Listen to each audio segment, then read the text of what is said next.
พี่น้องมื้อนี้ไอ้อุ่นกับแม่บ้านจะมาเล่าเรื่องว่าพี่น้องชาวลาวเฮาถูกส่งกลับไปประเทศลาวในจำนวน65คนแล้ว65คนนั่นจะถูกส่งตัวไปประเทศลาวนั่นเพิ่นจะนำไปกักตัวไว้อยู่บนฮัลโหลสวัสดีทุกคนสวัสดีแม่บ้านสบายดีไอ้อุ่นสบายดี FC มื้อนี้อุ่นนี้มีเรื่องเล่าแม่นเรื่องเกี่ยวกับคนลาวเฮาถูกส่งกลับบ้านหลายได้สุดนี้ได้เนาะพี่น้องมื้อนี้ไอ้อุ่นกับแม่บ้านจะมาเล่าเรื่องว่าสมาชิกพี่น้องชาวลาวเฮาถูกส่งกลับไปประเทศลาวในจำนวน65คนแล้ว65คนนั่นจะถูกส่งตัวไปประเทศลาวนั่นเพิ่นจะนำไปกักตัวไว้อยู่บ่อนใดอันนี้ยังบ่มีไผฮู้เทื่อเนาะบางคนก็อาจจะฮู้แล้วบางคนก็อาจจะยังบ่ฮู้แต่ว่าคลิปนี้เฮาจะมาเล่าให้ฟังว่า65คนนั่นเพิ่นถูกส่งตัวไปกักไว้อยู่บ่อนใดเนาะพี่น้องแล้วพี่น้องลาวเฮาสามารถไปติดต่อหรือว่าไปประกันตัวได้อยู่บ่อนใดแต่ว่าก่อนอื่นเฮาสิพามาพี่น้องมาฟังย้อนหลังว่า65คนนั่นถูกส่งตัวไปอยู่ประเทศลาวได้แบบใดเนาะเพราะว่าที่ผ่านมานั่นเฮาก็ได้ยินข่าวว่าได้มีการส่งตัวคนลาวกลับบ้านเนาะจำนวน65คนแต่ว่าเฮาก็บ่ได้มีข้อมูลอีหยังแต่มื้อนี้เฮามีข้อมูลครบถ้วนมื้อนี้เฮาก็มีข้อมูลที่แบบว่าซ้ำที่เฮาฮู้คือเก่านั่นแหละเนาะพี่น้องเนาะรายละเอียดดีเลยสำหรับข้อมูลข้อนี้พยายามแชร์ให้พี่น้องเบิ่งหลายๆคนสำคัญนะพี่น้องคลิปตัวนี้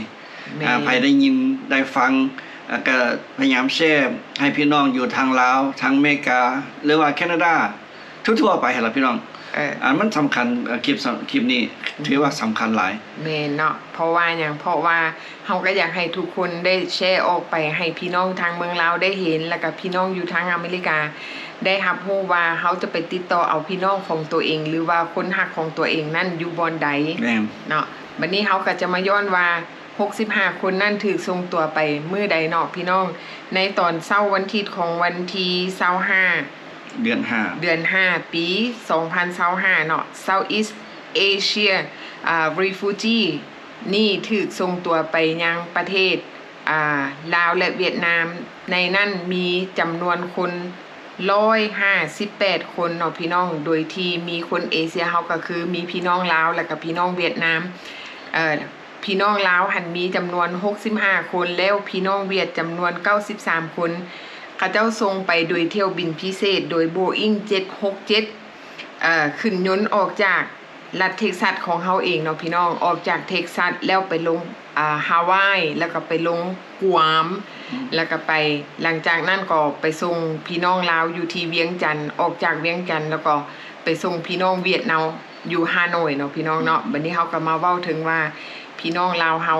ในจำนวน65คนนั้นถูกส่งตัวไปไสได้คุณฮู้บ่มีคลิปนึงนะที่เรามาประกาศว่าเราว่าภาษาอังกฤษปนภาษาลาวเอาไปเบิ่งหน่อยนึงเนาะโอเค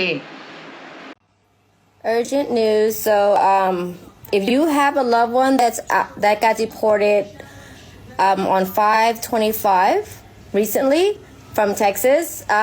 urgent news is for you to reach out to someone in Laos if you have not already. Reach out to someone in Laos, your relative or close relative or long line of relative, somewhere in that line, right? Have them go to that camp that they're at. Because your loved ones, they're not going to be able to contact you. Even though you're told that they are, they're not going to be able to. So you have them come out, and the location is called at Lac 27, the shooting range. When you tell them that, they would know. They say Lac Sachit, and just say the shooting range. They would know. I don't know how you say shooting range in Laos, but you know where they ying poon, okay? Where the military practice how to shoot. But tell them to go out there and talk to the officials out there on what steps to take next to get the paperwork going and process, or else they're just gonna sit there like sitting ducks. So just get the word out, share, okay? Because they want to get everyone done in bundles or in bunches. They cannot be doing single. So get the word out. Block 27, the shooting range. message me if you need more info. I mean, that's all I can tell you for right now. So please, if you know someone or know someone, just reach out to them because it's very urgent right now. Good luck, okay? โอเคพี่น้องหลังจากเห็นคลิปแล้วเนาะบางคนฟังแล้วอาจจะยังบ่ทันได้เข้าใจคักแม่บ้านจะอธิบายให้ฟังตื่มว่าสาวนั้นเราเว้าถึงหยังเนาะสาวนั้นเราบอกว่าถ้าหากว่าพี่น้องอยู่ทางสหรัฐอเมริกาที่มีสมาชิกครอบครัวหรือว่ามีคนฮักหนึ่งในจำนวน65คนนั้นถูกส่งไปยังประเทศลาวเนาะสามารถไปติดต่อเอาพี่น้องของเฮาได้อยู่ที่ลัก27เป็นค่ายทหารเนาะเป็นสนามยิงปืนอันนั้นเป็นค่ายฝึกซ้อมยิงปืนของทหารเนาะพี่น้องเนาะลัก27คนลาวฮู้ดีว่าลัก27สนามยิงปืนของค่ายทหารเฮาสามารถบอกพี่น้องเฮาอยู่ทางเมืองลาวเนาะพี่น้องอยู่อเมริกานี่ติดต่อหาพี่น้องอยู่ลาวว่าโอ้ตอนนี้มีสมาชิกในครอบครัวถูกส่งเมืองยังเมืองลาวแล้วถูกไปกักตัวอยู่ลัก27เป็นค่ายทหารเป็นสนามยิงปืนให้พี่น้องอยู่ทางเมืองลาวนั่นไปติดต่อเอาโดยที่เอกสารที่สามารถขอเข้าไปยังไปพบกับคนลาวที่ถูกส่งกลับนั่นนะมีเอกสารที่ต้องถือไปของคนอยู่เมืองลาวเด้อเอกสารของคนอยู่ลาวที่จะไปประกันตัวเอาพี่น้องมีอย่างแด1แม่นปึ้มสมโนครัวบัตรประจำตัวแล้วก็รูปถ่ายรูปถ่ายแบบคือรูปถ่ายติดบัตรนี่แหละอันนี้เป็นสิ่งที่เจ้าต้องการเนาะเฮาก็นำไปเสนอต่อเจ้าหน้าที่ว่าค่อยมีพี่น้องถูกส่งกลับมาจากเมืองอเมริกาซื้อนามสกุลแจ้งให้กับเจ้าฮู้และหลังจากนั้นเจ้าหน้าที่ก็จะพาเฮาไปดำเนินการ1 2 3ว่าขั้นตอนในการดำเนินการว่าเป็นแนวใดเพราะว่าอันนี้เป็นขั้นตอนเพื่อเฮาจะเข้าไปพบคนอยู่ที่ค่ายทหารเพราะว่าอย่างเวลาการที่เฮาเข้าไปในค่ายทหารเพิ่นก็ต้องการเบิ่งบัตรประจำตัวเบิ่งปึ้มสมโนครัวเพื่อเป็นข้อมูลเพื่อความปลอดภัยของเจ้าหน้าที่และก็เพื่อความปลอดภัยของคนอยู่ในค่ายอันนี้มันเป็นกฎระเบียบของเพิ่นเนาะแต่ว่าไปติดต่อพัวพันเอาแบบใดนั่นแม่นเฮาต้องไปถามเจ้าหน้าที่ว่ารายละเอียดนั้นเป็นแนวใดอาจจะเว้าย้อนหลังน้อยนึงก่อนพวกที่จะไปเสนอตัวนี่นะอยู่เสนอตัวกับไอซ์ตำรวจแต่ละปีต้องไปเสนอตัวเนาะเจ้าพวกนี้ก็เจ้าฮู้แก่ตัวก็เจ้าต้องไปรีพอร์ตonce a year นะเฮาฮู้ว่าเฮาจะต้องอาจจะบ่มีโอกาสจะได้กลับบ้านอีกเพราะฉะนั้นเฮาบอกครอบครัวอยู่ทางอเมริกานี่แบบว่าเตรียมพร้อมว่าให้ส่งข่าวไปให้พี่น้องอยู่ลาวให้รับรู้ว่าเฮาได้ถูกกักตัวบ่แม่นสิเข้าไปถูกกักตัวแล้วเฮาสิมาบอกทางบ้านที่มันจะสายเกินไปความหมายว่าถ้าหากว่าคนใดที่มีรายชื่อส่งกลับไปยังประเทศลาวในจำนวน 4,850 คนนั้นคนที่กำลังจะถูกส่งไปหรือเฮามีรายชื่ออยู่แล้วเนาะให้เฮาเฝ้าติดต่อหาพี่น้องอยู่เมืองลาวติดต่อไว้ก่อนเนาะว่าถ้าหากว่ามื้อใดมื้อนึงค่อยถูกส่งตัวกลับเมืองลาวพวกเจ้าสามารถมาประกันตัวเอาค่อยได้บ่เฮาต้องไปติดต่อพี่น้องอยู่เมืองลาวหั่นไว้ก่อนล่วงหน้าส่งก็ดีบ่ส่งก็ดีแต่ว่าอันนี้มันแม่นการเตรียมพร้อมอันนี้เป็นคำแนะนำเนาะคำแนะนำของคนที่เขาเจ้าถูกส่งตัวไปแล้วเขาเจ้าแนะนำว่าให้คนอยู่ทางพี่ทางสหรัฐคนที่มีซื้ออยู่แล้วหั่นน่ะให้เจ้าเองเนี่ยนะเป็นคนกระตือรือร้นเฮ็ดแนวใดตัวเองจังสิบ่ได้ถูกกักตัวถ้าหากว่าตัวเองถูกส่งไปลาวเนาะแล้วถูกกักตัวอยู่ค่ายกักตัวนั่นเฮาจะมีวิธีใดเพื่อจะให้ตัวเองนั่นหลุดพ้นออกจากค่ายหั่นน่ะเพื่อเป็นอิสระได้ไว้โดยที่บ่ได้ค้างอยู่ในศูนย์นั่นแม่นให้เฮานี่ติดต่อหาพี่น้องอยู่เมืองลาวไว้ก่อนล่วงหน้าส่งก็ดีบ่ส่งก็ดีคันเฮาบ่ได้ถูกส่งเฮาก็โชคดีแต่ว่าเฮาเตรียมพร้อมไว้ก่อนบ่แม่นว่าเฮาถูกส่งตัวไปแล้วเฮาบ่ฮู้ว่าเฮานี่สิไปตกอยู่ไสของอยู่ค่ายใดศูนย์ใดเพราะว่าส่งไปในแต่ละครั้งนั้นเขาเจ้าบ่ได้ให้เฮาอยู่หม้องเก่าได้เขาเจ้าย้ายไปตลอดมันบ่แน่นอนแล้วแต่เจ้าหน้าที่แบบว่าสถานที่ใดที่แบบว่า เพิ่นน่ะสะดวกให้เฮาอยู่เพิ่นก็เฮาไปอยู่บ่อนหันเนาะก็คือเมื่อก่อนกรณีแบบว่า2-3คนที่แบบว่า 2-3 ครั้งที่ถูกส่งไปเขาเจ้าส่งไปอยู่ค่ายตำรวจเป็นโรงเรียนตำรวจบัดนี้เพิ่นเปลี่ยนไหมบัดนี้เพราะว่าจำนวนคนที่ส่งไปรอบนี้นี่มีจำนวนหลายเพิ่นก็เลยส่งไปค่ายทหารอันนี้แม่นความสะดวกของทางเมืองลาวเนาะแล้วแต่เพิ่นสิจัดหาสถานที่กักตัวของคนที่ถูกส่งตัวกลับเมืองลาวนั้นไว้ไปอยู่บ่อนใดเนาะสิ่งสำคัญก็คือ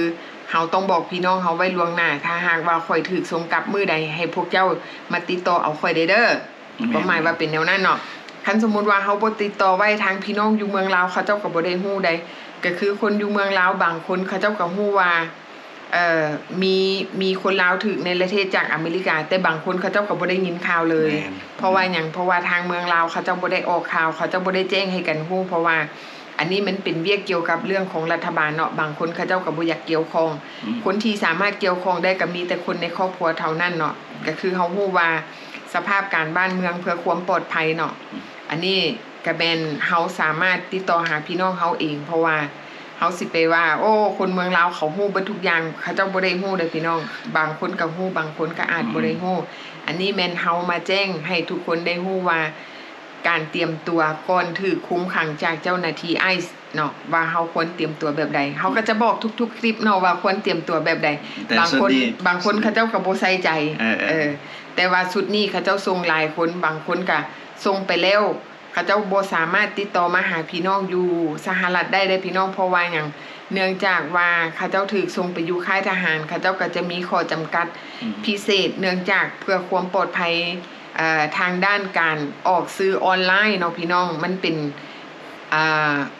ข้อจำกัดเกี่ยวกับเรื่องความปลอดภัยเกี่ยวกับเรื่องการเมืองของเพิ่นเนาะเฮาบ่สามารถเอาของแบบว่าเป็นสิว่าแนวใดสถานที่สำคัญมาออกในโลกออนไลน์ก็คือเฮาอยู่นี่แหละคือจะว่าเฮาอยากไปถ่ายคลิปเฮาสิไปถ่ายสถานที่ทางราชการน่ะเขาเจ้าบ่ให้ถ่ายเนาะพี่น้องก็คืออยู่นี่ก็คือกันเนาะอันนี้เฮาก็มาบอกไว้เนาะวันนี้เฮาจะมาเว้าถึงว่าคนที่ถูกส่งไปในจำนวน65คนนั่นส่วนหลายก็จะเป็นคนมาในนามที่อพยพมาเนาะพี่น้องอพยพมาในฐานะหยังอพยพมาชุมชนคนลาวที่ถูกในประเทศไปลาวนั่นเขาเจ้าก็มาเติบใหญ่อยู่อเมริกามาในนามรีฟูจีก็คือมาในนามอพยพหรือบางคนก็มาแต่น้อยก็มาในนามฐานะก็คือในสถานะเด็กและเยาวชนหรือว่าผู้ลี้ภัยทางสงครามเนาะบางคนก็เกิดอยู่ในค่ายเกิดอยู่ศูนย์อพยพแล้วก็ย้ายมาอยู่อเมริกานำพ่อแม่บางคนก็บ่เคยบ่ฮู้เกี่ยวกับว่าประเทศลาวเป็นแนวใดบางคนก็บ่เคยไปเหยียบอยู่เมืองลาวเลยว่าเป็นจังไดเนาะอันนี้มันก็เป็นอีกสิว่าแนวใดมันเป็นเรื่องเศร้าสำหรับคนที่แบบว่าบ่เคยไปเยี่ยมยามบ้านบางคนว่าโอ้ได้แลมาแต่ดนบ่เคยติดต่อเมื่อนำพี่น้องอยู่ลาวบัดยามเกิดหยังขึ้นกับตัวเองแล้วจึงโง่หาพี่น้องอยู่เมืองลาวมันบ่แม่นแนวนั้นเนาะพี่น้องเพราะว่าเขาเจ้ามาในนามอย่างน้อยคนที่สามารถติดต่อหาเขาได้ก็คือรุ่นพ่อรุ่นแม่เป็นบ่แล้วรุ่นลูกที่แบบว่าเกิดมาใหญ่รุ่นที่มาใหญ่อยู่นี่เขาเจ้าถือว่าเขาเจ้าบ่ฮู้บ่เคยใหญ่นำพี่น้องอยู่ทางลาวนะเบนเฮาก็เลยบ่มีความใกล้ชิดแม่นแล้วคือไอ้วุ่นนี่มาอยู่นี่โดนเคยได้ติดต่อพี่น้องอยู่ลาวบ่มีแต่พ่อกับแม่แม่นแต่ก็เคยไปยามอยู่หลังจากชีวิตเปลี่ยนแปลงไปฮะก็ได้ไปยามลาวเฮาก็ฮู้หลายขึ้นบัดนี้แม่นคันบ่ได้เมียอยู่ลาวก็บ่ได้ไปน่ะเห็นบ่อันนี้มันก็เป็นอีกเหตุผลนึงเนาะถ้าหากว่าผู้ใดเคยได้เมียมาแต่เมืองลาวผู้นั้นก็จะเข้าใจดีได้เที่ยวไปเที่ยวมาคันผู้ใดบ่ได้เอาเมียมาจากเมืองลาวอันนั้นก็แบบว่าเป็นความทรงจำซื่อๆบางคนก็ยังบ่เคยไปเที่ยวเมืองลาวจักเทื่อมาใหญ่อยู่อเมริกาอยู่แต่ว่าบ่เคยไปเหยียบประเทศลาวจักเทื่อว่าเป็นจังได๋เฮาเห็นอยู่โซเชียลมีเดียกับไปสัมผัสด้วยตัวเองมันต่างกันหลายแม่นเนาะพี่น้องเนาะอันนั้นเฮาเห็นอยู่ในโซเชียลมีเดียมันแบบนึงเฮาไปสัมผัสตัวจริงอีกแบบนึงมันได้experience ดีแม่นอันนี้เฮาก็มาฝากไว้ให้ทุกคนเตือนให้พี่น้องชาวลาวทั้งหลายได้ฮู้ว่าเนาะ เหตุผลที่เขาเจ้าทรงพยายามทรงคนลาวอยู่นี่พักดันคนลาวอยู่นี่เมื่อประเทศลาวนั่นเป็นแนวใดเพราะว่าทางสหรัฐอเมริกานี่เนาะเขาเจ้าคิดว่าประเทศลาวนี่ดื้อด้านบ่รับเอาคนที่มาในนามอพยพกลับบ้านบ่แม่นว่าทางสภาพอยู่เมืองลาวทางการลาวเพิ่นเป็นหยังเพิ่นบ่เอาย้อนว่าเขาเจ้าบ่ได้มีข้อตกลงหรือข้อกฎหมายที่เซ็นสัญญามาก่อนหน้านี้มีการเซ็นสัญญาร่วมกันว่าจะต้องรับเอาผู้ลี้ภัยหรือว่าผู้อพยพทางด้านการเมืองที่ย้ายถิ่นฐานมาตั้งถิ่นฐานอยู่อเมริกาเนี่ยกลับบ้านเนาะพี่น้องอันนี้ก็แม่นมันบ่ได้แม่นความผิดของทางเมืองลาวเพราะว่าหยังเขาเจ้าบ่ได้มีข้อตกลงร่วมกันเนาะมันก็เลยเป็นข้อยุ่งยากที่แบบว่าเขาเจ้าจะพักดันของคนอยู่นี่กลับบ้านก็คือคนที่เคยมีรายชื่อมาหลายฝ่ายหลายปีเนาะพี่น้องหลาย10 ปีก็ว่าได้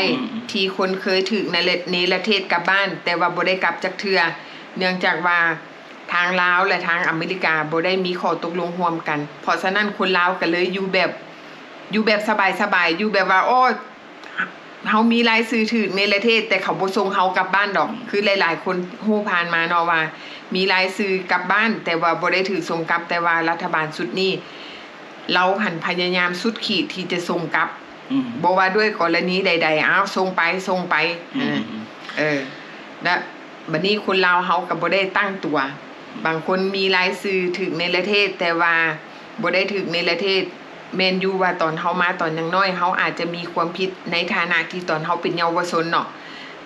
บางคนก็อายุต่ำกว่า18 ปีเคยเฮ็ดผิดมาก่อนโดยที่เฮาบ่ฮู้ระเบียบกฎหมายอยู่บ้านอันนี้เพราะว่าสมัยที่เฮาย้ายมาตั้งถิ่นตั้งฐานอยู่ใหม่บ่ได้ฮู้เรื่องระเบียบกฎหมายหลังจากนั้นหลาย10 ปีผ่านไปเฮาเติบใหม่ใหญ่ขึ้นมาเฮามีอนาคตมีอาชีพได้เรียนหนังสือบัดนี้บางคนก็มีธุรกิจส่วนตัวขนาดน้อยบางคนก็เป็นเจ้าของบริษัทบางคนก็เป็นเจ้าของธุรกิจบางคนก็มีหน้าที่การงานดีแต่ว่าบ่ฮู้ว่ามือนึงกฎหมายมันเปลี่ยนเขาเจ้าก็เลยถูกเจ้าหน้าที่อ้ายซินะกักตัวของเขาแล้วก็ถูกส่งในประเทศโดยที่เขาเจ้าไปรายงานตัวทุกปีบ่เคยมีหยังบังเอิญมีมื้อนึงเซอร์ไพรส์ไปรายงานตัวถือเขาล็อกไว้เลยเพราะว่ายุคนั้นรัฐบาลพุทธทรัมป์นี่เพราะว่าเฮ็ดให้หลายสิ่งหลายอย่างเปลี่ยนเพราะฉะนั้นเฮาก็เลยทุกสิ่งทุกอย่างเฮาก็ได้เปลี่ยนไปนำเราแม่นแต่ละมื้อเฮาปรับตัวนำบ่ทันเนาะแต่ว่าสิ่งที่เฮาปรับตัวทันก็คือเฮาเตรียมตัวไว้ก่อนเนาะพี่น้องอันนี้เฮาก็ฝากไว้ว่าให้ทุกคนนะคิดว่าบางว่าทุกคนก็จะเข้าใจดีแม่บ้านเฮาก็จะได้เอาไว้เท่านี้ได้บัดนี้เนาะพี่น้องอย่าลืมเด้อถ้าหากว่าไผมีคนฮักในจำนวน1ใน65คนถูกส่งเมืองลาวอย่าลืมแชร์คลิปนี้ออกไปเนาะให้พี่น้องไปติดต่อเอาอยู่ค่ายทหารยิงปืนอยู่รัก27เนาะพี่น้องเนาะอันนี้แม่นให้พี่น้องไปติดต่อเอาเด้อพี่น้องอย่าลืมรัก27สนามยิงปืนย้ำอีกเทื่อนึงเนาะผู้ใดมีพี่น้องก็เฝ้ารีบด่วนไปติดต่อเอาเด้อขอให้ทุกคนโชคดีแล้วก็ปลอดภัยเนาะพี่น้องพอกันใหม่คลิปหน้าเด้อสำหรับคลิปนี้แม่บ้านกับไอ้อุ่นขอลาไปก่อนถ้าหากว่ามียังอัปเดตเขาจะมาอัปเดตให้พี่น้องได้รับฟังเนาะพี่น้องเนาะโอเคสำหรับคลิปนี้ขอลาไปก่อนบ๊ายบาย